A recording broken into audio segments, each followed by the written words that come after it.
Friends, कैसे हो आप सब लोग। आशा सब लोग मस्त होंगे और एग्ज़ाम की तैयारी कर रहे होंगे। चलते हैं, स्टार्ट करते हैं अपने इस सेशन को। आज का सेशन बीएफ स्किनर महोदय के क्रिया प्रसूत अनुबंधन के सिद्धांत पर आधारित होने वाला है और यह सीटेट एग्ज़ाम के पॉइंट ऑफ व्यू से मोस्ट इम्पॉर्टेंट सेशन होने वाला है। जो बीएफ स्किनर महोदय थे, ये कौन थे? तो हार्वर्ड विश्वविद्यालय के प्रोफेसर थे और यह कहाँ के थे? अमेरिका के। और इन्होंने सिद्धांत कौन सा दिया है? तो क्रिया प्रसूत अनुबंधन का सिद्धांत, ऑपरेंट कंडीशनिंग थ्योरी। इसके अन्य नाम भी हैं। कौन कौन से अन्य नाम हैं? नैमित्तिक अनुबंधन का सिद्धांत भी इसको कहा जाता है, कार्यात्मक प्रतिबद्धता का सिद्धांत भी कहा जाता है, सक्रिय अनुबंधन का सिद्धांत भी कहा जाता है, अभिक्रमित अनुदेशन का सिद्धांत भी कहा जाता है। बीएफ स्किनर ने सबसे अधिक अनुक्रिया पर जोर दिया है। तो प्रश्न ये इम्पोर्टेंट बन सकता है कि बीएफ स्किनर महोदय ने किस पर जोर दिया है? तो अनुक्रिया पर जोर दिया है।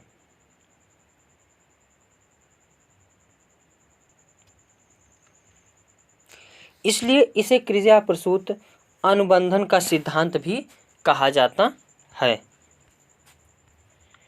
बीएफ स्किनर ने अपना प्रयोग पहले चूहे पर और उसके बाद कबूतर पर करके सिद्धांत का प्रतिपादन किए थे, लेकिन सबसे मान्य जो होता है यानी मान्य सिद्धांत है वह चूहे पर है। देखते हैं कैसे कैसे इन्होंने इस सिद्धांत को दिए थे। इन्होंने एक बॉक्स लिया और उसमें एक चूहा बंद कर दिया। बॉक्स में एक लीवर लगा हुआ था और जब चूहा भूखा होता था तो इधर उधर कूदने लगता था और लीवर पर अगर उसका पैर पड़ता था तो उसे जो है भोजन मिल जाता था और उसे संतुष्टि भी मिलती थी। और यही प्रतिक्रिया बार बार दोहराता था और चूहा जब भी प्रतिक्रिया करता था तो उसे खाना मिल जाता था। इसीलिए इसे क्रिया प्रसूत अनुबंधन सिद्धांत भी कहते हैं। इस प्रयोग से यह निष्कर्ष निकलता है कि पहले अनुक्रिया होती है और बाद में उद्दीपन मिलता है। जैसे जैसे पुनर्बलन मिलता है वैसे वैसे सही अनुक्रिया करने और लक्ष्य तक पहुंचने की प्रक्रिया में तीव्रता आती है। सीखने की अनुक्रिया में पुनर्बलन का विशेष महत्व होता है। जैसे चूहा जब कूदता था, भूख लगती थी तो उसे भोजन मिलता था, लीवर दबता था, भोजन मिलता था और उसको पुनर्बलन भी मिलता था, जिसके कारण वह क्रिया जो है बार बार करता था जब भी भूखा होता था और बार बार क्रिया करने के बाद उसे भोजन मिल जाता था। ताकि मतलब भोजन मिलने का मतलब पुनर्बलन मिलता था, जिससे वह क्रिया जो है बार बार करता था। अब पुनर्बलन क्या है? तो पुनर्बलन यानी रेनफोर्समेंट, जिस उद्दीपक को देने से अनुक्रिया करने की संभावनाएं बढ़ जाती हैं, पुनर्बलन कहलाता है। जैसे आप पेपर पास करने पर पेरेंट्स द्वारा साइकिल या मोबाइल गिफ्ट देना, यह पुनर्बलन का काम होता है। हालांकि हम जो छोटे तबके परिवार के हैं उसमें तो कुछ नहीं दिया जाए, बेटा हाँ चलो ठीक अच्छा है, पास तो हो गया, बस इतना सोचते पास तो हो गया।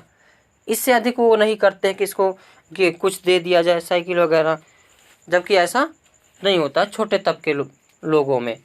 और बड़े तबके लोगों में अरे बेटा पास हो गया तो कुछ गिफ्ट दे दिया जाए, तो जिससे उसको मोटिवेशन होता है, पुनर्बलन मिलता है। पुनर्बलन दो प्रकार से होते हैं, एक सकारात्मक पुनर्बलन होता है और दूसरा नकारात्मक पुनर्बलन होता है।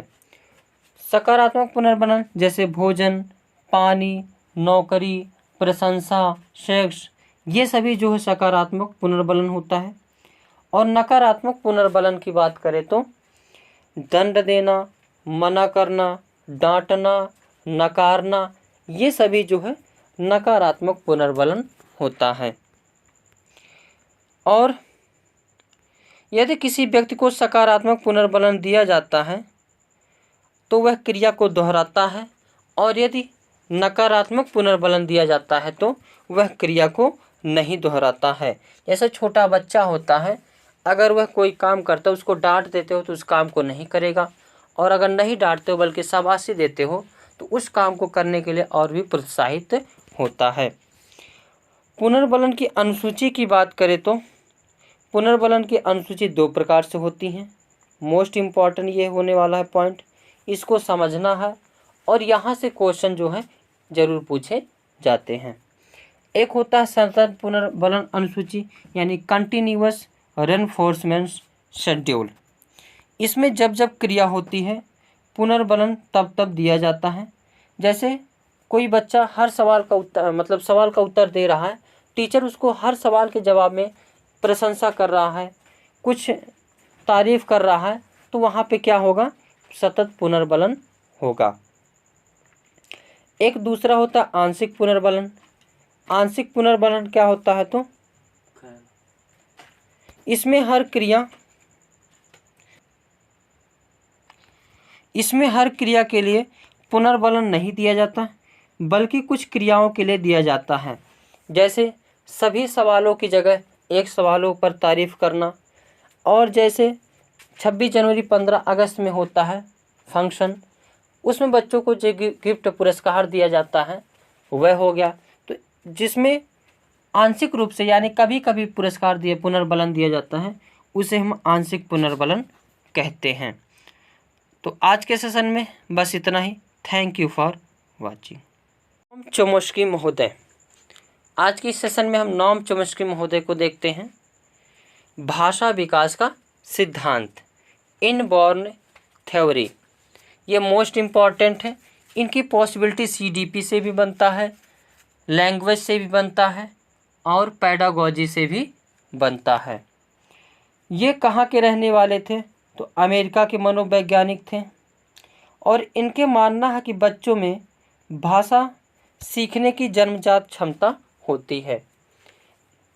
ये कहते हैं कि बच्चे के मस्तिष्क में एक डिवाइस होता है जिससे बच्चा भाषा को क्या करता है, सीखता है।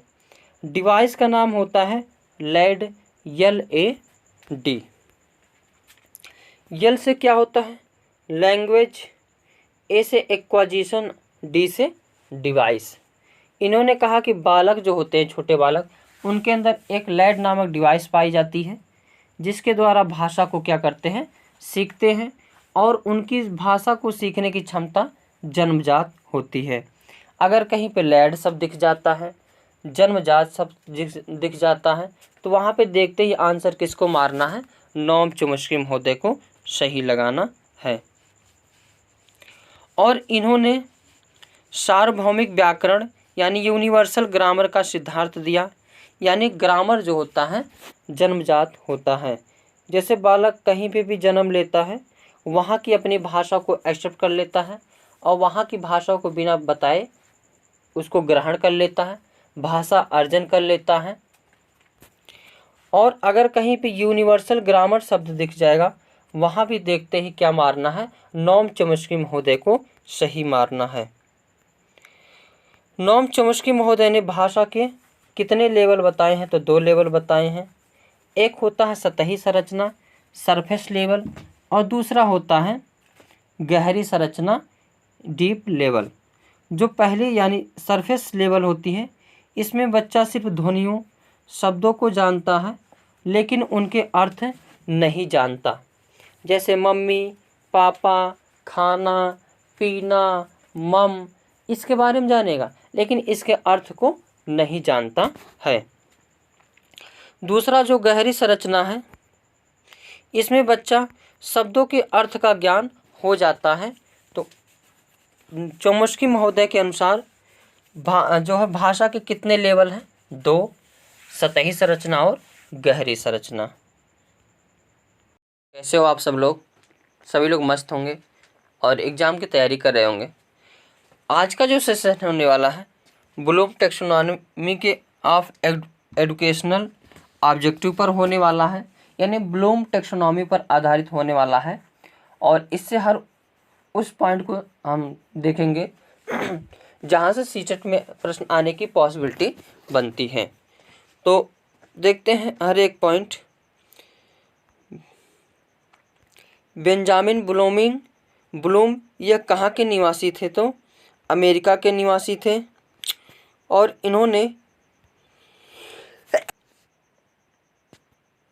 इन्होंने शैक्षिक उद्देश्यों का वर्गीकरण किया है।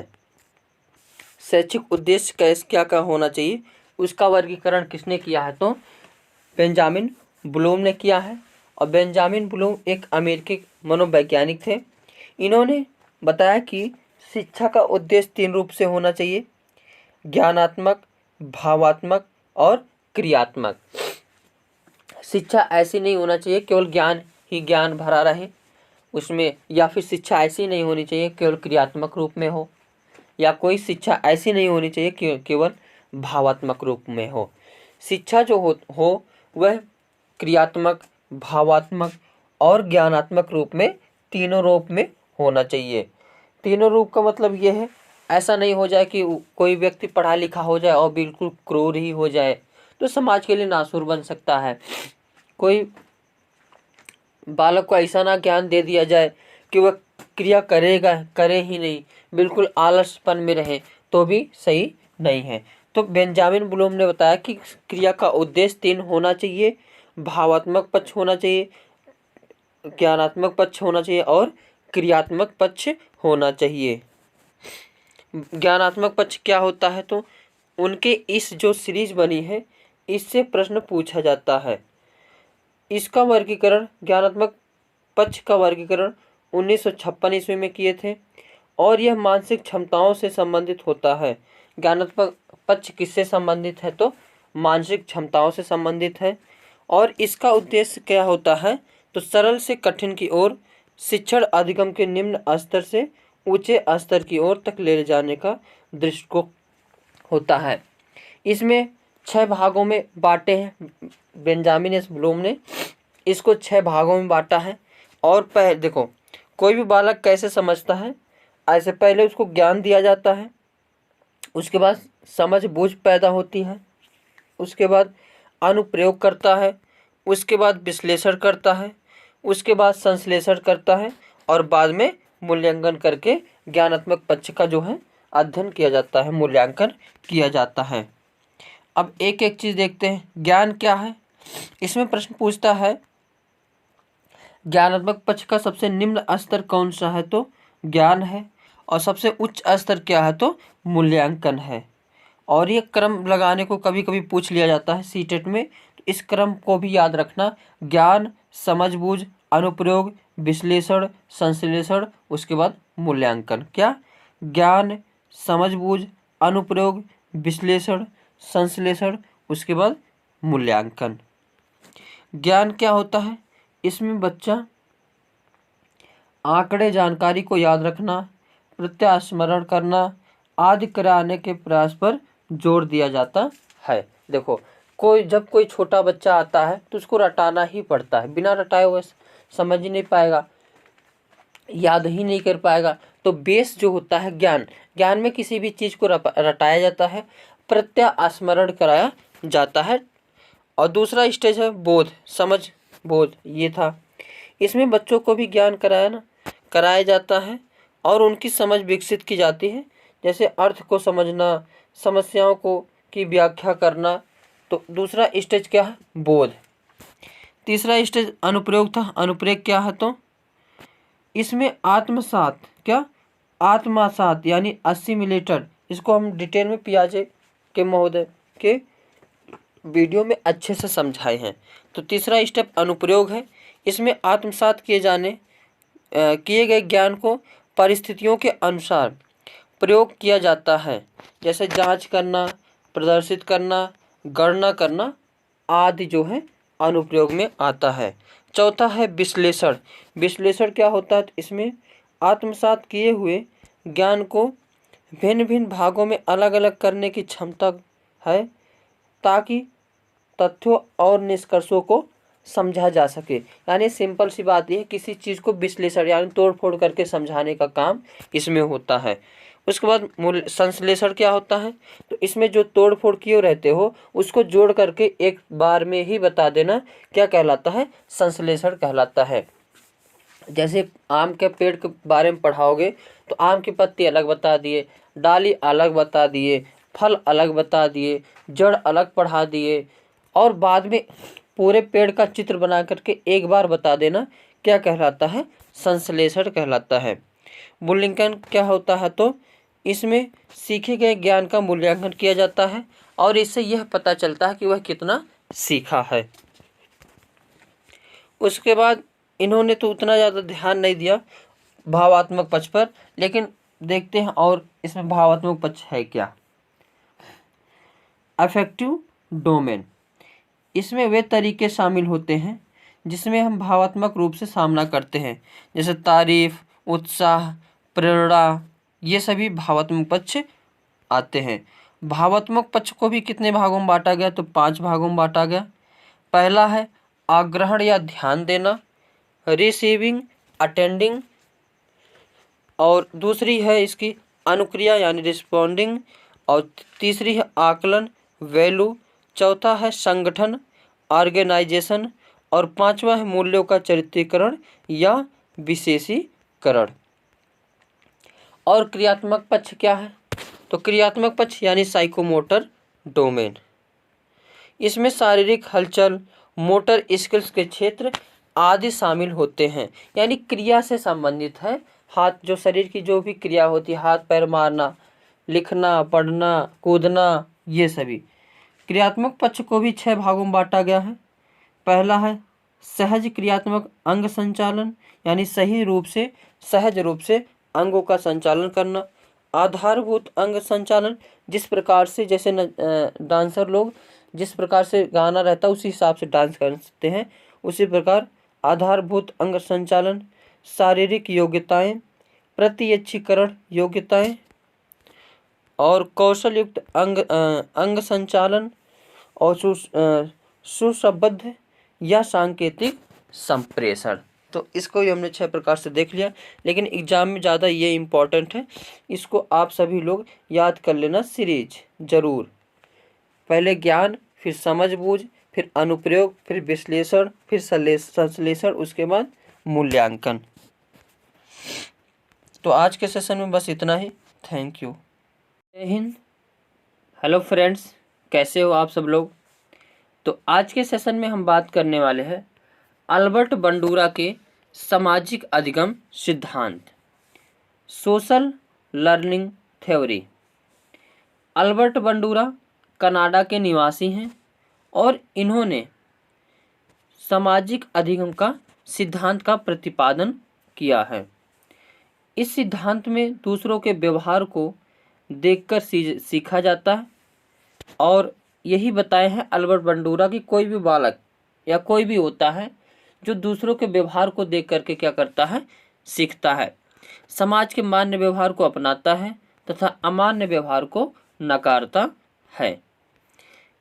इस सिद्धांत के अन्य नाम भी हैं। क्या क्या नाम है, इसे अवलोकनात्मक अधिगम का सिद्धांत भी कहते हैं, ऑब्जर्वेशन लर्निंग थ्योरी, क्योंकि इसमें जो है दूसरों की नकल करके ही सीखता है, इसीलिए अवलोकनात्मक अधिगम का सिद्धांत कहा जाता है। और दूसरा है अनुकरण करना यानी इमिटेशन, और एक तीसरा कहा जाता है मॉडलिंग करना। 3 नाम, इसके अन्य नाम भी क्वेश्चन पूछे जाते हैं, इसलिए अन्य नाम भी हमने बता दिया। और इन्होंने प्रयोग एक अल्बर्ट बंडूरा ने बोबोडाल पर प्रयोग करके इन्होंने प्रयोग किया था, और प्रयोग करने में इन्होंने 3 फिल्म दिखाई थी, और 3 फिल्म दिखा करके यह प्रयोग किए थे। कौन कौन सी वो तीनों फिल्म थी, तो प्यार वाली मूवी थी, सामाजिक मूवी थी, और हिंसात्मक मूवी थी। अब बच्ची को प्यार वाली मूवी दिखाई गई तो बच्ची ने बोडो डॉल से प्यार किया, और जब उसे सामाजिक मूवी दिखाई गई तो वह सामाजिक रूप से सेवा करने लगी। जैसे डॉक्टर एक समाज रूप से सेवा करता है, समाज की सेवा करता है, उसी प्रकार बच्चा भी बोडो डॉल की सामाजिक रूप से सेवा करने लगी, यानी बच्ची जो है स्वयं को डॉक्टर बन गई और बोबो डॉल की इलाज करने लगी। जब हिंसा वाली मूवी दिखाई गई तो जिस प्रकार उसमें हिंसा होता था उसी प्रकार जो बच्ची थी वह बोबो डॉल की गर्दन तोड़ करके फेंक दी, यानी हिंसा की। इसी के अकॉर्डिंग अल्बर्ट बंडूरा ने स्टेज ऑफ लर्निंग दिए 4। कितने स्टेज होते हैं लर्निंग के? तो 4। एक होता है अवधान, अवधान मतलब अटेंशन, और एक होता है धारण करना रिटेंशन, एक होता है पुनर्उत्पादन रिप्रोडक्शन, और एक होता है मोटिवेशन अभिप्रेरणा। यानी सीखने के लिए 4 स्टेप होते हैं। पहले अवधान यानी उसके समझने के बारे में समझने के लिए समझना पड़ता है, और उसको पुनः धारण करते, उसको अपने अंदर धारण करते हैं। उसके बाद उसका पुनर्उत्पादन करते हैं, उसको क्या कहाँ यूज किया जाएगा, कैसे किया जाएगा, किसका प्रयोग करते हैं, कैसे प्रयोग करते हैं, ये सभी आएगा। उसके बाद फिर मोटिवेट यानी अच्छा उससे मिला रिस्पांस तो मोटिवेट होकर के फिर उसको हम अच्छी तरह से अपने अंदर ग्रहण कर लेते हैं। तो आज के सेशन में बस इतना ही। Thank you for watching. कैसे हो आप सब लोग? आशा है सब लोग मस्त होंगे और सीटेट की एग्ज़ाम की तैयारी कर रहे होंगे। हालांकि मैं सीटेट को ही तैयारी करवा रहा हूँ तो सीटेट ही बोलूँगा, और इस वीडियो को तो कोई और देखेगा नहीं, सीटेट के लिए ही इम्पॉर्टेंट है। तो आज के इस सेशन में हम बात करने वाले हैं आनुवांशिकता या वंशानुक्रम और वातावरण। इससे क्वेश्चन तो दिखाने को ज़रूर मिलेगा आपको, श्योर रहना, क्योंकि सीटेट में वातावरण आनुवांशिकता इनका बहुत ज़्यादा रोल होता है। क्योंकि बालकों के लिए जैसा वातावरण दोगे वैसा वो ढलेगा, और जैसा उसकी आनुवांशिक गुण रहेगा वैसा वह रहेगा। लेकिन आनुवांशिक गुण को भी थोड़ा सा चेंजिंग किया जा सकता है वातावरण को देखकर। और आनुवांशिक गुण अच्छा है, वातावरण ही अगर गड़बड़ मिल जाएगा तो वहाँ भी मामला गड़बड़ हो जाता है। तो इन दोनों में विवाद रहता है कि आनुवांशिक बड़ा है या वातावरण छोटा है या आनुवांशिक। विकास आनुवांशिक के द्वारा होता है कि वातावरण के द्वारा होता है। बच्चे का प्रभावित चरित्र विकास के कारण होता है कि वातावरण के। इन दोनों पर जो विवाद होता है, हमेशा विवाद रहता है, इसलिए ये चैप्टर इम्पॉर्टेंट है। और इसमें कुछ मनोवैज्ञानिक फैक्ट को भी देखेंगे, और आनुवांशिक और वातावरण को जो है गुणन के रूप में माना जाता है, यानी दोनों का पूरा रोल होता है बच्चे के विकास में। हालांकि सीटेट बच्चे के विकास पर ही ज़्यादा जोर देता है, तो इसलिए भी ये जो है इम्पॉर्टेंट हो जाता है। आपकी इन्वायरमेंट में भी इसका कुछ पोर्शन काम कर सकता है, और ईवीएस वैसे ही। तो इसमें अब देखते हैं एक एक चीज पॉइंट को देखते हुए चलेंगे। हेरिडिटी क्या है? हेरिडिटी यानी आनुवांशिकता। आनुवांशिकता वह गुण है जो अपने पूर्वजों द्वारा प्राप्त होते हैं। मम्मी पापा, दादा दादी, नाना नानी, इन सभी के द्वारा जो गुण बच्चों में आता है उसी को हम आनुवांशिकता या वंशानुक्रम कहते हैं। हालांकि क्वेश्चन परिभाषा से नहीं बनेगा, परिभाषा यहाँ से बनता है कि जब जो है आनुवांशिकता के गुण क्या क्या हैं? आँख, नाक, रंग, चिंतन, लंबाई, बुद्धि, ये सभी पूर्वजों द्वारा प्राप्त होते हैं, इसीलिए इसे आनुवांशिक गुण भी कहते हैं। और यही जब एक पीढ़ी से दूसरे पीढ़ी में ट्रांसफ़र होता है, इसी को आनुवांशिकता या वंशानुक्रम कहते हैं। दूसरा परिभाषा देखो इन्वायरमेंट का। इन्वायरमेंट इससे अभिप्राय है कि हमारे चारों तरफ जैसे घर, स्कूल, परिवार, भोजन, पड़ोस, आस पड़ोस, ये सभी इन्वायरमेंट के अंतर्गत आते हैं। जैसे अगर कोई डाकू है, किसी अच्छे वातावरण में रह रहा तो अच्छा व्यक्ति बन जाएगा, और कोई अच्छा व्यक्ति है किसी डाकू के गैंग में रहता है, वह जो है एक डाकू बन जाएगा। तो जो आपके चारों तरफ का वातावरण है, स्थान, भोजन, परिवार, समाज, पास पड़ोस, घर, स्कूल, ये सभी समाज के वातावरण के अंतर्गत आते हैं, और इन दोनों से मिलकर ही बच्चे का क्या होता है? विकास होता है। मानव विकास में दोनों महत्वपूर्ण योगदान होते हैं। ये पॉइंट जो अगली वाली लाइन है ये इम्पॉर्टेंट है। विकास क्या है? तो वातावरण और इन्वायरमेंट, वातावरण और वंशानुक्रम एक दूसरे का मल्टीपल है। मतलब विकास बराबर अनुवांशिकता गुणे वातावरण। डिफिनीशन कुछ देख लेते हैं जो इम्पोर्टेंट स्कूलों में पूछे जाते हैं।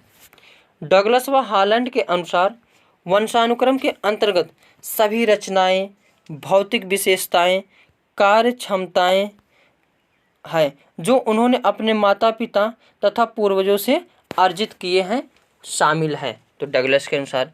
रूथ बेनेडिक्ट के अनुसार माता पिता से संतान को स्थानांतरित होने वाले गुणों को वंशानुक्रम कहते हैं। जेम्स ड्रेवर महोदय, ये इंपॉर्टेंट है, जेम्स ड्रेवर महोदय, इनकी पूछी जाती है डिफिनीशन। जेम्स ड्रेवर के अनुसार माता पिता की शारीरिक व मानसिक विशेषताओं का संतानों में हस्तांतरण होना वंशानुक्रम कहलाता है। वुडवर्थ महोदय के अनुसार ये भी इम्पॉर्टेंट डिफिनीशन है। वातावरण में वे सभी बाह्य तत्व आ जाते हैं जिन्होंने व्यक्ति को जीवन आरंभ करने के समय से प्रभावित किया है। अब लिंग का निर्धारण कैसे होता है, हालांकि एक चैप्टर भी है, छोटा सा टॉपिक है, जेंडर रूढ़िवादिता, ठीक, उसको वहाँ पे डिस्कस करेंगे। यहाँ पे केवल हम जो टॉपिक है इसी पर डिस्कस करेंगे। लिंग निर्धारण कैसे होता है, तो अगर यक्ष वाई गुणसूत्र है तो लड़का होगा, और यक्ष यक्ष यानी दोनों गुणसूत्र एक ही है तो लड़की होगी। और हमारे शरीर में 2 तरह के सेक्स क्रोमोसोम पाए जाते हैं, यक्ष और वाई। टोटल क्रोमोसोम की संख्या कितनी होती है, 23 जोड़े या 46। कभी कभी प्रश्न पूछा जाता है लिंग का निर्धारण किस पर किया जाता है, तो मम्मी पर या पापा पर, तो पापा पर ही लिंग का निर्धारण किया जाता है, यानी यक्ष वाई पर। अब महत्वपूर्ण सिद्धांत को देख लेते हैं। प्रत्यागमन का सिद्धांत, प्रिंसिपल ऑफ रिग्रेशन, ये क्या है, तो विपरीत गुणों का उत्पन्न होना, यानी तेज बुद्धि वाले माँ बाप के कम बुद्धि वाले बच्चे का होना, या कम बुद्धि वाले माँ बाप के तेज बुद्धि वाले बच्चे का जन्म होना क्या कहलाता है, प्रत्यागमन का सिद्धांत कहलाता है, यानी विपरीत बच्चा पैदा होना। विपरीत बच्चे का मतलब मम्मी पापा पढ़े लिखे तो अनपढ़ पैदा होना, मूक पैदा होना, जड़ बुद्धि वाला पैदा होना, और जड़ बुद्धि वाले माता पिता के बच्चे कभी विद्वान पैदा हो जाते हैं, तो ये होता है। गाल्टन का सिद्धांत क्या है, तो इनके अनुसार जब बच्चे में गुण पिछली पीढ़ी से भी ट्रांसफ़र होते हैं, जैसे दादा दादी से, और तो यह गाल्टन सिद्धांत या जीव गणना सिद्धांत कहलाता है। गाल्टन ने यही बताया कि बच्चे जो होते हैं अपने पूर्वजों का, यानी मम्मी पापा के अलावा भी दादा दादी नाना नानी के भी गुण अर्जित करते हैं। अब आगे देखते हैं बीज बैंक का सिद्धांत। ये सिद्धांत क्या दिए थे, तो इनके अनुसार माता पिता से प्राप्त बीज कोश कभी खत्म नहीं होता, यह एक पीढ़ी से दूसरी पीढ़ी में निरंतर चलता रहता है। और ग्रेगर जॉन मेंडल, इन्होंने मटर पर प्रयोग करके आनुवंशिकता के जनक भी कहे जाते हैं, और इन्होंने मटर दाने पर प्रयोग करके आनुवंशिकता के नियम को निर्धारित किए। तो आज के सेशन में हमने आनुवंशिकता वातावरण को देखा। Thank you for watching. Video अच्छा लगे तो लाइक शेयर कमेंट करना ना भूलें।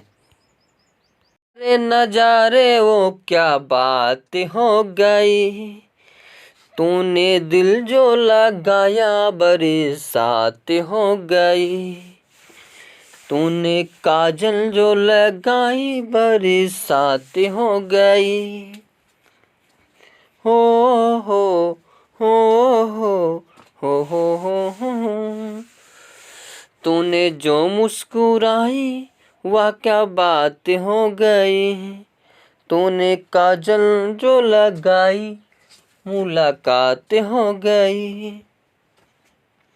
जय हिंद, नमस्कार, welcome to my YouTube channel. आज के इस सेशन में हम बात करने वाले हैं एनसीएफ 2005। एनसीएफ 2005 को हिंदी में कहते हैं राष्ट्रीय पाठ्यचर्या की रूपरेखा 2005। इंग्लिश में इसका फुल फॉर्म होता है नेशनल क्यूरिकुलम फ्रेमवर्क 2005। राष्ट्रीय पाठ्यचर्या की रूपरेखा 2005 एक ऐसा दस्तावेज है जिसमें ऐसे विषयों पर चर्चा की गई है कि बालकों को क्या और किस प्रकार से पढ़ाया जाना चाहिए।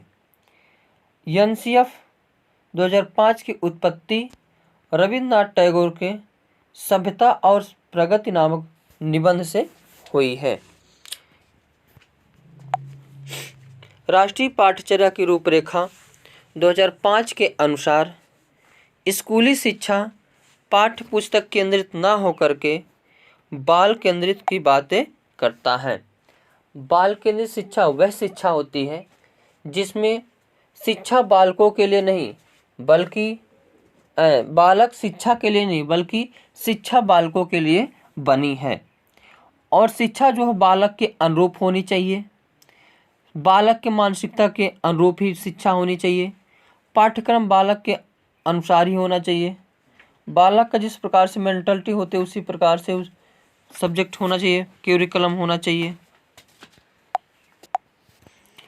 राष्ट्रीय पाठ्यचर्या की रूपरेखा 2005 का अनुवाद कितनी भाषाओं में किया गया है? तो संविधान की 8वीं अनुसूची में दी गई भाषाओं में किया गया है। यानी संविधान की अनुसूची में कितने जो भाषा है तो 22 भाषा है।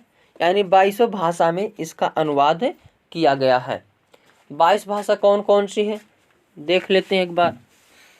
अगर आओगे ऊपर से कश्मीरी, गुजराती, पंजाबी और महाराष्ट्री, मराठी, कन्नड़, असमिया और उसके बाद बात करोगे तो हिंदी, अंग्रेजी, उर्दू, तमिल, तेलुगु, कन्नड़, मलयालम, ओडिसी, ये सभी क्या है तो संविधान की में निर्मित भाषाएं हैं। और सिंधी जो है 15वें पर संविधान संशोधन द्वारा सिंधी 15वीं भाषा है। और नेपाली, मणिपुरी, कोंकणी 16, 17, 18वीं भाषा है। और वही मैथिली, संथाली क्या उसको कहते हैं बोडो डोगरी, मैथिली, संथाली ये 19, 20, 21, 22वीं भाषा है। एनसीएफ 2005 को प्रोफेसर यशपाल की अध्यक्षता में तैयार किया गया था। ये भी इम्पोर्टेंट पॉइंट है। एनसीएफ 2005 के मार्गदर्शी सिद्धांत कौन कौन से हैं? ये मोस्ट इम्पॉर्टेंट है। इस ज्ञान को स्कूल के बाहरी जीवन से जोड़ा जाए। यानी बच्चा जो है उससे डेली रिलेटेड से ही शिक्षा होनी चाहिए। मार्केट जाता है जैसे गणित का उपयोग करता है तो वैसी गणित होनी चाहिए। घर पे खेलता कूदता है, कोई बातें करता है तो उससे संबंधित नॉलेज होना चाहिए, हिस्ट्री ये सभी का। और दूसरा बात कहता है कि पढ़ाई को रटंत प्रणाली से मुक्त किया जाए। पढ़ाई को क्या किया जाए?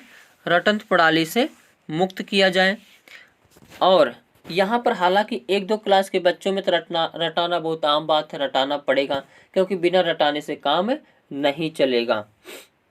और उसके ऊपर जो है हालांकि एनसीएफ कहता है कि पढ़ाई को रटंत प्रणाली से क्या किया जाए? मुक्त किया जाए। राष्ट्र पाठ्यचर्या पाठ्य पुस्तक केंद्रित ना हो। जो पाठ्यचर्या हो वह पाठ्य पुस्तक केंद्रित ना हो बल्कि कैसी हो? बाल केंद्रित हो, यानी बालक के अनुरूप होनी चाहिए। विद्यालय में दी जाने वाली शिक्षा को विभिन्न प्रकार की गतिविधियों से जोड़ा जाए। जो विद्यालय में शिक्षा दी जाती है उसको विभिन्न प्रकार की गतिविधि से जोड़ा जाए।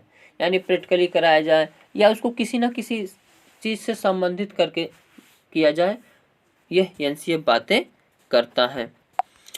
उसके अलावा कहता है राष्ट्रीय मूल्यों के प्रति आस्थावान विद्यार्थी की तैयार किए जाएं। कैसे विद्यार्थी तैयार किए जाएं? तो राष्ट्रीय मूल्यों के प्रति आस्थावान विद्यार्थी तैयार किए जाएं। नेशनल करिकुलम फ्रेमवर्क 2005 का निर्माण एनसीईआरटी द्वारा किया गया था एवं इसको पूर्ण करने का कार्य निर्देशक प्रोफेसर कृष्ण कुमार के नेतृत्व में किया गया। और इसका प्रमुख लक्ष्य आत्मज्ञान। क्या है प्रमुख लक्ष्य? आत्मज्ञान। अर्थात विद्यार्थियों को अलग अलग अनुभव के अवसर देकर, देखो अवसर कहीं शब्द दिख जाए तो पॉजिटिव टैग वर्ड होता है, उन्हें स्वयं ज्ञान की प्राप्ति करनी होती है। यानी शिक्षक जो है ऐसा अवसर दे कि बालक स्वयं अपने ज्ञान का क्या करे? प्राप्ति कर ले। राष्ट्रीय पाठ्यचर्या की रूपरेखा 2005 के अनुसार हर विद्यार्थी अपनी क्षमता और कौशल विद्यार्थी की अपनी क्षमता और कौशल होते हैं, तो वह हर विद्यार्थियों को उसे व्यक्त करने का मौका प्रदान किया जाए। यानी सभी लोगों को, सभी स्टूडेंट, सभी विद्यार्थियों को मौका दिया जाना चाहिए कि वह जो है अपनी भावनाओं को, अपनी बातों को, अपनी कलाओं को व्यक्त कर सके। एनसीएफ 2005 के प्रमुख सूत्र क्या है? तो बिना भार के अधिगम, यानी लर्निंग विदाउट बर्डन। अब आजकल प्राइवेट स्कूलों में जो है शिक्षा इतना मतलब भारी बैग जो बचपन से ही इतना भारी भारी ले जाता है, हम लोग उठाते हैं तो थक जाते हैं, इतना भारी बैग होता है। अब समझो एनसीएफ भी कहता है बिना भार के अधिगम, लेकिन अभी भी बैग में तुम्हारा पूरा भरा रहता है जैसे ईंटा पत्थर भरे हों, तो उससे बच्चे का विकास ही नहीं होगा, हाथ कंधा नहीं मजबूत होगा, बॉडी नहीं बढ़ेगी। ये सब कारण है बचपन के, लेकिन ध्यान ही नहीं कोई दे रहा है। आगे देखते हैं राष्ट्रीय पाठ्य एनसीएफ 2005 के प्रमुख सुझाव क्या क्या हैं, ये भी देखते हैं। बालक सक्रिय है, बालक एक्टिव माना गया है, पैसे नहीं। बालक अगर देखो सक्रिय शब्द मिलेगा तो वहाँ देखते ही क्या करना है, पॉजिटिव टैगवर्ड होता है। वह स्वयं से जाने और सीखें एवं नई नई चीज़ों को आजमाए, जोड़ तोड़ करें, गलतियां करें और स्वयं सुधार करें। बालक को सक्रिय माना गया है और इसमें कहा गया है कि बालक को ही अपने हिसाब से करने दो, तोड़ फोड़ करने दो। बच्चे देखो, जो छोटे बच्चे होते हैं उनको खिलौने देना चाहिए। अब खिलौने दोगे, तोड़ेगा बेचारा, डांट खाएगा, डांटो मत। और जितना जोड़े तोड़े उसको बिल्कुल अपने मन से करने दो। मैं एक चीज़ के विरोध में रहता हूँ, जो बच्चों को होमवर्क दिया जाता है मैं समझता हूँ फालतू काम है, क्योंकि बच्चे को बिल्कुल खुला छोड़ो। अब बिल्कुल जब खुला छोड़ोगे तो अपना दिमाग चलाएगा, एक से एक ऐसा जुगाड़ चलाता है कि आप सोच भी नहीं सकते ऐसा ये बच्चा कर सकता है। तो बच्चा को होमवर्क जितना, सभी टीचरों से रिक्वेस्ट है कि देखो होमवर्क मम्मी पापा की मांग रहती है कि बच्चा बधा रहेगा, जबकि आप लोग एक टीचर हो और आप लोगों को समझना चाहिए कि बच्चों को बांध के नहीं रखना है, ठीक है। और बच्चों को जितना खुला छोड़ोगे उसका दिमाग उतना तगड़ा होगा, मेंटली सही होगा, शारीरिक सही होगा, फिजिकली, और हर तरफ से उसका विकास, नैतिक विकास होगा। अब का पता चले होमवर्क दे दिए बहुत बड़ा बड़ा और कर ही नहीं पाया और गुस्से में रहेगा, उसका नैतिक पतन होगा। आएगा भले बैठ के करेगा और करेगा ही नहीं, 2-4 दिन करेगा फिर करेगा ही नहीं, फिर तुम मारोगे, घर वाले भी मारेंगे, तो उसका मेंटली डिस्टर्ब होगा, नैतिक विकास का पतन होगा और फिजिकल तो नीचे जाएगा ही, मेंटली भी नीचे जाएगा। तो मैं जो है होमवर्क देने के विपरीत रहता हूँ। आगे पॉइंट देखते हैं। बालक सीखना सक्रिय व सामाजिक गतिविधि है। एनसीएफ 2005 कहता है जो सीखना होता है वह क्या है, तो एक सामाजिक और सक्रिय गतिविधि है। यानी सीखना सामाजिक गतिविधि है और एक सक्रिय गतिविधि है। सीखने में यांत्रिकता यानी बार बार नहीं होनी चाहिए। देखो आप ही लोग हो, कोई भी चीज़ अगर खाना ही समझो, बिना खाना के व्यक्ति नहीं रह सकता है। अगर एक हफ्ता उसको दाल चावल दाल चावल दाल चावल ही खिला जाए, वो बोर हो जाएगा और वह खाएगा नहीं। कितना भी बढ़िया अगर टेस्ट रसगुल्ला तुमको मिल रहा है, रोज रसगुल्ला रोज रसगुल्ला रोज रसगुल्ला, रोज छेना, रोज मिठाई मिल रहा है, तो भी आपका मन भर जाता, नहीं खाते उसको। उसी प्रकार एनसीएफ भी कहता है सीखने में कोई भी चीज़ को बार बार नहीं होनी चाहिए। सीखने को डर और अनुशासन की जगह आनंद एवं संतोष से जोड़ा जाए। देखो कोई भी चीज़ अगर तुम ही हो, अगर अच्छे मन से यहाँ पढ़ाई करते हो तो सीख जाओगे, और सोचोगे मैं ये पढ़ूँ वो पढ़ लो, सीटेट के लिए वो इनका वीडियो देख लूँ उनका वीडियो देख लूँ, तो किसी में कोई नहीं होता है। हर टीचर अपने आप में परफेक्ट होता है, वह अच्छा देने की कोशिश करता है, और इसीलिए कहा गया है डर और अनुशासन के बजाय आनंद एवं संतोष से जोड़ा जाए। शांति से पढ़ो, संतोष से पढ़ो, वो बिल्कुल समझ में आएगा। बालक को स्कूल, घर, समुदाय आदि सब जगह महत्वपूर्ण माना जाए एवं उसकी भाषा संस्कृति को भी सम्मान दिया जाए। एनसीएफ 2005 कहता है बालक को हर जगह क्या माना जाए, महत्वपूर्ण माना जाए, और उसकी जो भाषा और संस्कृति है उसको सम्मान दिया जाए। यानी बहुभाषिकता की बातें करता है। ऐसा नहीं कि अगर कहीं दक्षिणी भारत का बालक है, उत्तरी भारत में आएगा, उसको संस्कृत अलग है, आप कहोगे इसको मैं पढ़ाऊंगा नहीं, ऐसा कहना ही नहीं है।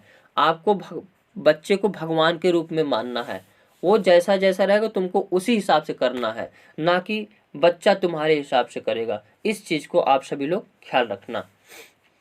प्राथमिक स्तर पर पाठचर्या की सभी गतिविधि में भाषा व गणित का महत्वपूर्ण स्थान माना गया है। बच्चा जो गांधी, यहाँ तक गांधी जी भी बात करते हैं कि छोटी क्लास जो बच्चा हो कम से कम 5 तक उसको शिक्षा दी जानी चाहिए, मातृभाषा में दी जानी चाहिए। और गणित भी महत्वपूर्ण स्थान है, क्योंकि गणित के अलावा जो है मानसिक विकास नहीं होता है। हालांकि गणित का डिटेल में पेडागॉजी तो हम गणित मैथ पेडागॉजी में पढ़ेंगे, उसमें सभी परिभाषाओं को देखेंगे। तो प्राथमिक स्तर पर सभी गतिविधियों में भाषा व गणित को क्या माना जाए, महत्वपूर्ण स्थान माना जाए। बहुभाषिकता कक्षा शिक्षण 3 भाषाओं यानी त्रिभाषा सूत्र की वकालत करता है। एनसीएफ 2005 कहता है कि कितनी भाषाओं की बात करता है, 3 भाषाओं यानी त्रिभाषा की बातें करता है। एक उसकी मातृभाषा हो जाएगी, एक इंग्लिश हो जाएगी, और एक कोई और भी लैंग्वेज हो सकती है, त्रिभाषा। और इसमें 4 कौशल जो दिया गया है, LSRW, कौन सा, LSR और W, लिस्टनिंग, स्पीकिंग, रीडिंग और राइटिंग। यानी बच्चों में 4 प्रकार की कौशल, एनसीएफ 2005 4 प्रकार की कौशल की बात करता है। 2 ग्रहण वाला होता है, 2 एक्सेप्ट मतलब उसको उत्पादित करने वाले होते हैं। जैसे सुनकर, पढ़कर किसी चीज़ को ग्रहण करते हो, और बोलकर, लिखकर उसको रिप्रेजेंट करते हो। तो एनसीएफ 2005 4 कौशल की बातें करता है। आकलन व मूल्यांकन, सतत व व्यापक मूल्यांकन, यानी आकलन व मूल्यांकन कैसी होनी चाहिए, तो सतत व व्यापक यानी CCE की बातें करता है। CCE रचनात्मक आकलन, निदानात्मक आकलन, और क्लास 10th बोर्ड की परीक्षा ऐच्छिक की बातें भी करता है। जो CC होता है यानी कंटिन्यूअस कॉम्प्रिहेंसिव इवैल्यूएशन, यानी सतत व व्यापक मूल्यांकन।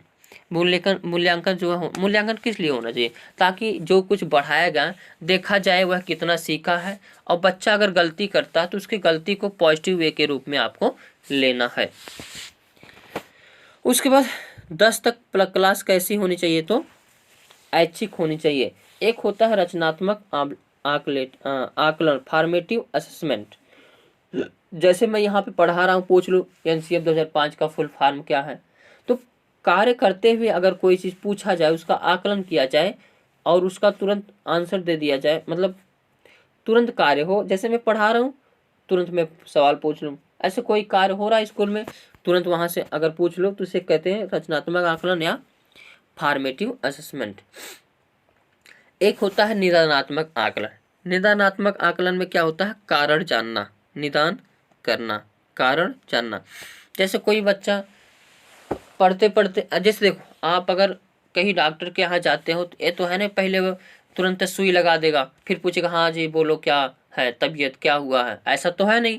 तो इसी प्रकार बालक को पहले उसकी गलतियों को देखा जाता है, और गलतियों को देखने के बाद उसका जो है, गलतियों को देखना निदानात्मक आकलन होता है, और उसी को फिर अच्छे से मतलब उसकी गलती को सुधार किया जाता है निदानात्मक आकलन के अंतर्गत ही। किसी भी प्रकार की सूचना को ज्ञान मानने से बचा जाए, यानी ये नहीं होना चाहिए कि कोई भी सूचना उसको ज्ञान मान लिया जाए, तो ऐसा नहीं होना चाहिए। विद्यार्थियों को दी जाने वाले शिक्षण सूत्र, जैसे ज्ञात से अज्ञात की ओर, मोस्ट इम्पॉर्टेंट है। ज्ञात से पहले बच्चों को ज्ञात की चीज़ें बताओ, जो चीज़ जानता है, फिर उसके बाद अज्ञात की चीज़ों के बारे में चर्चा करो। मूर्त से अमूर्त की ओर, मूर्त मतलब क्या होता है, जो दिखाई दे। जैसे व्हाइट बोर्ड दिखा दो, चतुर्भुज आयत जैसा होता है, उसके बाद आयत या वर्ग के रूप में पढ़ाओ, तो क्या होगा, मूर्त से अमूर्त की ओर। शिक्षण सूत्रों पर अधिक जो प्रयोग किया जाए। सजा व पुरस्कार की भावना को सीमित किया जाए। देखो किसी बच्चे को बार बार मारोगे तो उसको हो जाए क्या, ये तो 2-4 मारेंगे, बात खत्म हो जाएगा। तो आपको पुरस्कार भी बार बार नहीं देना है। जो स्किनर महोदय हैं उन्होंने एक सतत पुरस्कार सतत उसको क्या कहते हैं, उद्दीपन, पुनर्बलन और असतत पुनर्बलन, तो हमेशा सतत नहीं देना चाहिए, असतत पुनर्बलन सबसे अच्छा होता है। तो सजा व पुरस्कार की भावना को क्या किया जाए, सीमित किया जाए। सह शैक्षिक गतिविधियों में बच्चों के अभिभावकों को भी जोड़ा जाए। सह शैक्षिक गतिविधि जो होती है उसमें किसको भी जोड़ा जाए, अभिभावकों को भी जोड़ा जाए। विशाल व मोटी किताबों शिक्षा प्रणाली की असफलता का प्रतीक है।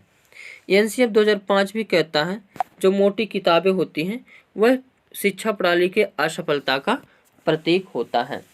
हालांकि अभी तो बदलाव किया गया, लेकिन उसका बदलाव का कोई महत्व नहीं, टीचर के लिए माथा पच्ची हो गया। देखो जैसे सेट, रिलेशन और फंक्शन, ये तीनों चैप्टर पास ही पढ़ा जाता है, तो इसको कोई कुछ चैप्टर 11 में दे दिया, कुछ चैप्टर 12 में दे दिया, पढ़ना तो तीनों एक साथ ही रहता है। ऐसे मैट्रिक्स का में भी किया है। मैट्रिक्स में मैट्रिक्स और सारणी एक पास ही होना चाहिए। मैट्रिक्स पढ़ने के बाद सारणी पढ़ा जाना चाहिए, जबकि सारणी और मैट्रिक्स का जो चैप्टर का क्वेश्चन घाल मिल करके दिया। अब क्या जो सिलेबस तो कुछ समझ में नहीं आता है। मूल्यों को उपदेश देकर नहीं, वातावरण देकर स्थापित किया जाए। जो बालक के मूल्यों का निर्माण होता है वह शिक्षक के द्वारा ही निर्माण होता है। तो ऐसा वातावरण बनाया जाए, स्कूल का माहौल बनाया जाए जिससे उसमें उसके अंदर मूल्यों का विकास अपने आप हो जाए, पनिश देकर नहीं बल्कि अपने आप वातावरण से ही हो जाए। बच्चों के स्कूल से बाहरी जीवन से तनाव मुक्त वातावरण प्रदान किया जाए। वही बातें कहता है कि क्या पता तुम बच्चे को पूरा होमवर्क दे दो 2-3 पेज, आए बेचारा वो टेंशन में स्कूल में भी है टेंशन में घर पे भी रहे, वो कुछ खेलेगा ना कूदेगा, दिमाग क्या दौड़ाएगा घंटा। और तो इस चीज़ को कम किया जाए। पुस्तकालय में बच्चों को स्वयं पुस्तक चुनने का अवसर दे। तो पुस्तकालय में पुस्तक चुनने का अवसर जो है स्वयं देना चाहिए, ताकि वह अपने हिसाब से चुन सके। ऐसा नहीं मेरे पापा कहें गणित पढ़ने को तो गणित पढ़ना, मेरे पापा को इंग्लिश कहें तो इंग्लिश पढ़ूंगा, ऐसा नहीं होना चाहिए। वो अपने हिसाब से चुन सकता है। पहले तो मैथ से जितने लोग डरते थे, हमसे जितने लोग मैथ पढ़ने लगे, अब तो कहते हैं सर मैथ बहुत अच्छा लगता है, मैथ के अलावा आप कुछ लगाता ही नहीं। तो सबसे मुख्य होता है शिक्षक की भूमिका। शिक्षक किस प्रकार से उसको बच्चों को ट्रीटमेंट कर रहा है। कितने लोगों को तो मैथ मतलब डर लगता था, लेकिन एक दिन पढ़ाता हूँ उसके बाद तो कहते वाह सर जी मज़ा आ गया, अच्छा लगता है मैथ। और सांस्कृतिक कार्यक्रमों में मनोरंजन के स्थान पर सौंदर्य बोध को बढ़ावा दे। जो सांस्कृतिक कार्यक्रम होते हैं 26 जनवरी, 15 अगस्त या वार्षिक महोत्सव हो गया, इसमें सौंदर्य बोध को बढ़ावा देना चाहिए, ना कि मनोरंजन को बढ़ावा देना चाहिए। सादगी जैसे नैतिक मूल्य हो गए, सादगी हो गए, सौंदर्य बोध हो गए, इसको बढ़ावा देना चाहिए। शिक्षकों को अकादमिक संसाधन व नवाचार आदि समय पर पहुंचाया जाए। जैसे देखो आधुनिक युग है, इसमें टेक्निक का जमाना आ रहा है, कुछ ना कुछ हमेशा विकास होता रहा है, तो जो नवाचार होता है उसको समय समय पर पहुंचाया जाए। समुदाय को, अब जैसे कंप्यूटर आ गया, कंप्यूटर पहुंचा ही नहीं रहे हो, कंप्यूटर का ज़माना आया है, तो समय समय पर उसको क्या करो, पहुंचाओ उसके पास, स्कूल में प्रोवाइड किया जाए, जिससे बच्चे का विकास जो है हो सके। कम्युनिटी को मानवीय संसाधन के रूप में प्रयुक्त होने का अवसर दे। जो समुदाय होता है उसको एक मानवीय संसाधन के रूप में प्रयुक्त होने का अवसर दें। मानसिक स्तर एवं योग्यता के अनुसार पाठ्यक्रम का निर्धारण। हालांकि पहले ही हमने बता दिया कि पाठ्यक्रम का जो निर्धारण करना है वो बच्चों के अनुरूप ही करना है। तो मानसिक स्तर जिस प्रकार होता है उसी प्रकार क्या करना होना चाहिए, उसके पाठ्यक्रम होना चाहिए। शांति को बढ़ावा दें। महिलाओं के प्रति आदर एवं जिम्मेदारी का दृष्टिकोण विकसित करने की कार्यक्रम की योजना करना, यानी महिलाओं को के प्रति आदर का भाव विकसित करने का वातावरण दो और जिम्मेदारी की भावना को समझें। अगला है बालकों के चौमुखी विकास पर आधारित हो। बालकों के चौमुखी विकास पर आधारित हो, यानी बालक के ऐसा ज्ञान होना चाहिए चौमुखी विकास हो, मानसिक स्तर, सामाजिक स्तर, नैतिक स्तर, शारीरिक स्तर, सभी का जो है पूरा विकास होना चाहिए। ऐसा नहीं कि केवल ज्ञान ज्ञान ही दे दिया, बाकी किसी का ख्याल ही नहीं किया। बेचारा पढ़ लिख के इतना विद्वान हो गया कि उसको नैतिक मूल्य पता ही नहीं है, सामाजिक मूल्य पता ही नहीं है, तो उस शिक्षा का क्या लाभ। सभी विद्यार्थियों हेतु समावेशी वातावरण तैयार करना, यानी सब देखो समावेशी वातावरण मतलब सभी का समावेशन वातावरण। अगर एक क्लास में सभी बच्चे हैं तो और ज़्यादा सीखेंगे, क्योंकि बच्चे जो समाज से ही ज़्यादा सीखते हैं, अपने जो उनके साथी व्यवहार होते हैं उनसे ज़्यादा सीखते हैं। एनसीएफ 2005 में शिक्षक के प्रति दृष्टिकोण शिक्षक का ज्ञान स्रोत नहीं अपितु एक ऐसा सुगम करता है जो सूचना को अर्थ में बदलने के प्रक्रिया में विविध उपायों द्वारा बच्चों हेतु सहायक हो। एनसीएफ 2005 कहता है कि शिक्षक जो है एक सुगमकर्ता के रूप में होने चाहिए, ना कि एक शिक्षक के रूप में होना चाहिए। बालक जो करते रहे और वो जहाँ पे फंसता है तो उसको जो है शिक्षक क्या करें, निर्देशित करें, बताएं। तो शिक्षक को किस रूप में बात करता है, तो सुगमकर्ता के रूप में। एनसीएफ 2005 में बच्चों के प्रति दृष्टिकोण, प्रत्येक बच्चे की सीखने की प्रति गति अलग अलग होती है और सभी बच्चे सक्रिय रूप से पूर्व ज्ञान एवं उपलब्धि सामग्री गतिविधियों के आधार पर अपने अर्थ का निर्माण करते हैं। जैसे समाज के प्रति तुम्हारी जो मानसिकता, कोई भी व्यक्ति ना बचपन से बुरा होता है ना बचपन से अच्छा होता है, समाज जिस प्रकार उसको ढालता है उसी प्रकार से वह ढल जाता है। तो उसका जो पूर्व ज्ञान है उसी के अनुरूप ही वह अपना गतिविधि का मतलब गतिविधि के आधार पर अर्थ निर्माण करता है। तो बच्चों को भी जो है पूर्व ज्ञान को मान्यता देना चाहिए। एनसीएफ 2005 5 विधियों पर जोर देता है। वो 5 विधियां कौन कौन सी, इसको देखते हैं। करके सीखना, लर्निंग बाय डूइंग की बातें करता है, यानी कोई भी चीज़ सीखना हो करके सीखे, जोड़ तोड़ करके सीखे, प्रैक्टिकली सीखे, प्रयोगशाला रूप में। निरीक्षण विधि यानी इंस्पेक्शन मेथड, किसी भी चीज़ को सीखना हो तो निरीक्षण विधि द्वारा निरीक्षण करके स्वयं सीखे। परीक्षण विधि, परीक्षण करके सीखे।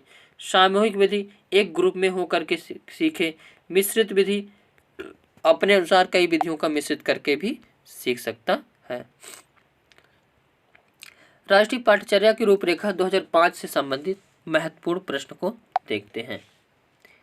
राष्ट्रीय पाठ्यचर्या रूपरेखा के 2005 में किसकी समझ प्राप्त होती है, तो रचनावाद की, कंस्ट्रक्टिव विजन में, यानी बालक कैसा होना चाहिए, रचनात्मकता की ओर बढ़ावा देता है, रचनात्मक होना चाहिए। राष्ट्रीय पाठ्यचर्या की रूपरेखा के अनुसार शिक्षक की भूमिका कैसी होनी चाहिए, तो सुगमकर्ता या सुविधादाता के रूप में होनी चाहिए, फैसिलिटेटर के रूप में होना चाहिए। एनसीएफ का फुल फॉर्म क्या है, तो नेशनल क्यूरिकुलम फ्रेमवर्क। एनसीएफ 2005 के अनुसार अंग्रेजी सीखने का उद्देश्य क्या होना चाहिए, तो बहुभाषावाद यानी मल्टी लिंग्विलिज्म होना चाहिए। एनसीएफ 2005 बल देता है करके सीखने पर, यानी लर्निंग बाय डूइंग पर। तो आज के सेशन प्यारा है तू, कितनी प्यारी है तू, कितना प्यारा है तू, कितनी प्यारी है तू, पूरे जग से निराली है तू, पूरे जग से निराली है तू, कितना प्यारा है तू, कितनी प्यारी है तू, पूरे जग से निराली, पूरे जग से निराली है तू, तेरी गालों की चमक से फीका लागे चाँद भी, तेरे होठ की लाली से गुलाब भी फीका लगे। जय हिंद। आज के इस सेशन में हम बात करने वाले हैं हावर्ड गार्डनर के बहुबुद्धि सिद्धांत और इम्पॉर्टेंट प्रश्नों को भी देखेंगे जो करंट में प्रश्न पूछे जा रहे हैं। आज का सेशन इम्पॉर्टेंट होने वाला है। चलते हैं, स्टार्ट करते हैं अपने इस सेशन को। बहुबुद्धि सिद्धांत हावर्ड गार्डनर महोदय ने 1893 ईस्वी में दिए, जिसमें इन्होंने 7 तरह की बुद्धि बताई थी और इनके अनुसार बुद्धि कोई एक तत्व नहीं है, बल्कि कई अलग अलग प्रकार की बुद्धियों का अस्तित्व होता है। प्रत्येक बुद्धि एक दूसरे से स्वतंत्र रहकर अपना कार्य करती हैं। पहले कुछ मनोवैज्ञानिक ने कहा एक प्रकार की बुद्धि एक है, फिर द्विकारक सिद्धांत आया, फिर त्रिकारक सिद्धांत आया, बहुकारक सिद्धांत आया, सैंपलिंग सिद्धांत आया। हालांकि इसका अच्छी तरह से हमने चर्चा इसी यूट्यूब चैनल पर किया हूँ। तो और जो हावर्ड गार्डनर महोदय ने दिया कि बुद्धि कितने प्रकार की बताएं, कि बहुत प्रकार की बुद्धि होती है। इन्हीं की अब आज के सेशन में हम इन्हीं के बारे में चर्चा करते हैं कि बुद्धि कौन कौन से इन्होंने बताया है, जो कि सीटेट के लिए मोस्ट इम्पॉर्टेंट है, और पीवाई को भी हम इसमें देखेंगे। तो हावर्ड गार्डनर की बुद्धियों के प्रकार, टाइप्स ऑफ इंटेलिजेंस। पहला इन्होंने बताया कि शाब्दिक भाषाई बुद्धि। पहली बुद्धि एक कौन सी बुद्धि होती है, तो शाब्दिक भाषाई बुद्धि। वर्बल लिंग्विस्टिक इंटेलिजेंस, इसके माध्यम से शब्दों और भाषा का ज्ञान होता है। यानी यह बुद्धि जिन व्यक्तियों में पाई जाती है वह कवि, पत्रकार आदि बनते हैं, यानी भाषा पर उनकी अच्छी तरह से पकड़ होती है। और दूसरी है तार्किक गणितीय बुद्धि, लॉजिकल मैथमेटिकल इंटेलिजेंस, यानी गणितीय तार्किक गणितीय बुद्धि जिसके अंदर पाई जाती है वह कैसा होता है, तो उसमें तार्किक योग्यता होती है, मैथ कैलकुलेशन अधिक होता है, और इनका विकास जिस व्यक्ति के अंदर इस बुद्धि का विकास होता है वो अकाउंटेंट होता है, बैंकर होता है, साइंटिस्ट होता है, जैसे APJ अब्दुल कलाम। एक तीसरी बुद्धि होती है स्थानिक बुद्धि। यह कौन सी बुद्धि होती है, तो स्पिरिचुअल इंटेलिजेंस। यह बुद्धि जगह, अंतरिक्ष और मानसिक कल्पनाओं से संबंधित होती है, और यह जिन व्यक्तियों में पाया जाता है वह किसी भी, जैसे मूर्तिकार होता है उसको दिखा दोगे तो वो मूर्ति बढ़िया से बना देगा, चित्रकार होता है बिना देखे ही चित्र बना देता है, आर्किटेक्चर जो होता है खाली प्लाट दिखा दो वह पूरे पे बता देगा, यहाँ किचन रह गया, यहाँ बाथरूम रह गया, बेडरूम रह गया, यहाँ गाड़ी रखने के लिए, सारा चीज़ सोच के बता देता है। तो स्थानिक बुद्धि जिस व्यक्ति में पाई जाती है वह मूर्तिकार, चित्रकार और आर्किटेक्चर होता है। और चौथी बुद्धि है शारीरिक गतिक बुद्धि। इस प्रकार की जिस व्यक्ति में बुद्धि पाई जाती है उसके अंदर शरीर में गति होती है, यानी शरीर में गति देने वाली ये बुद्धि होती है। बॉडीली काइनेस्थेटिक इंटेलिजेंस, और यह इस प्रकार की बुद्धि जिसमें पाई जाती है वह होते हैं अभिनेत्री, एथलीट, डांसर। डांसर को अगर नचनिया कह दो तो बुरा मानेगा, और वहीं डांसर कह दो अरे वाह क्या बात है, जबकि दोनों का मतलब एक ही होता है, सोच पर भी कुछ प्रभाव पड़ता है ना। तो शारीरिक गति जिसमें पाई जाती है उसमें शरीर की गति करने वाली क्षमता सर्वाधिक होती है। जैसे अभिनेत्री होते वो किसी भी प्रकार से अपने शरीर को हिला डुला सकते हैं, एथलीट होते वो भी, और डांसर हो गए वो भी। पांचवी बुद्धि है संगीतात्मक बुद्धि, म्यूजिकल इंटेलिजेंस।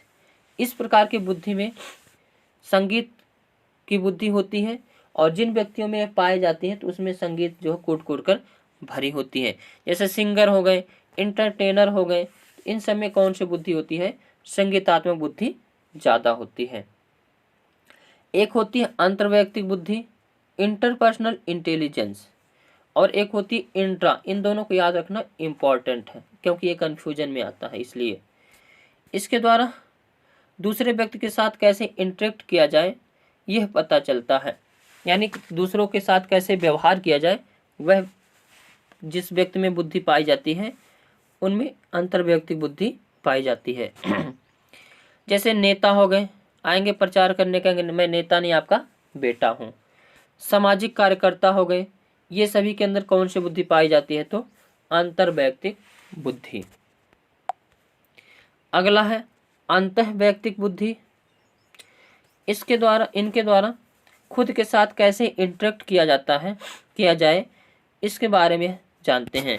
जैसे फॉर एग्जाम्पल आध्यात्मिक गुरु हो गए, इनके अंदर कौन सा पाया जाता है, तो अंतःवैयक्तिक बुद्धि। जैसे महात्मा बुद्ध थे और जैन धर्म के महावीर स्वामी थे, इन सभी के अंदर अंतःवैयक्तिक बुद्धि पाई जाती है। नेक्स्ट है प्रकृतवादी बुद्धि। यह क्या है, तो इस बुद्धि के व्यक्ति प्रकृति के नज़दीक होते हैं। जैसे किसान, ये मतलब जो प्रकृति के नज़दीक होता है, या जिस व्यक्ति के अंदर प्रकृतवादी बुद्धि पाई जाती है वह प्रकृति के नज़दीक होता है, जैसे किसान। अस्तित्ववादी बुद्धि, इस बुद्धि के व्यक्ति हर चीज़ के अस्तित्व के बारे में सोचते हैं। जैसे हम दुनिया में क्यों आए, भगवान कौन है, तो अस्तित्ववादी बुद्धि के अंदर हर किसी मतलब व्यक्ति के अंदर जिसमें होती है वह तर्क करने, जैसे अरस्तु हो गया, जो दार्शनिक होते हैं उनके अंदर होता है। साधु संत फिलोसफर, इनके अंदर इस जो है पाई जाती है। बुद्धि के सिद्धांत, प्रिंसिपल ऑफ इंटेलिजेंस। कभी खुशियों का सरगम सजेगा, कभी आंखों में पानी खुशी के बहेगा। एक कारक सिद्धांत किसने दिया है, तो अल्फ्रेड बिने महोदय। दो इस कारक सिद्धांत किसने दिया है, तो चार्ल्स स्पीयरमैन, समान बुद्धि और विशिष्ट बुद्धि। एक होती समूह कारक सिद्धांत किसने दिया है, तो लुईस थर्स्टन महोदय ने। बहुकारक सिद्धांत किसने दिया है, तो थॉर्नडाइक महोदय ने। प्रतिदर्श सिद्धांत यानी सैंपलिंग थ्योरी किसने दिया है, तो थॉमसन महोदय। त्रिआयामी सिद्धांत किसने दिया, जेपी गुइलफोर्ड महोदय।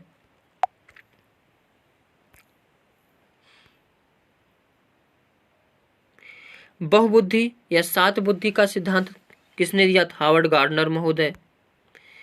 तरल और ठोस बुद्धि का सिद्धांत किसने दिया, तो कैटल और हार्न महोदय।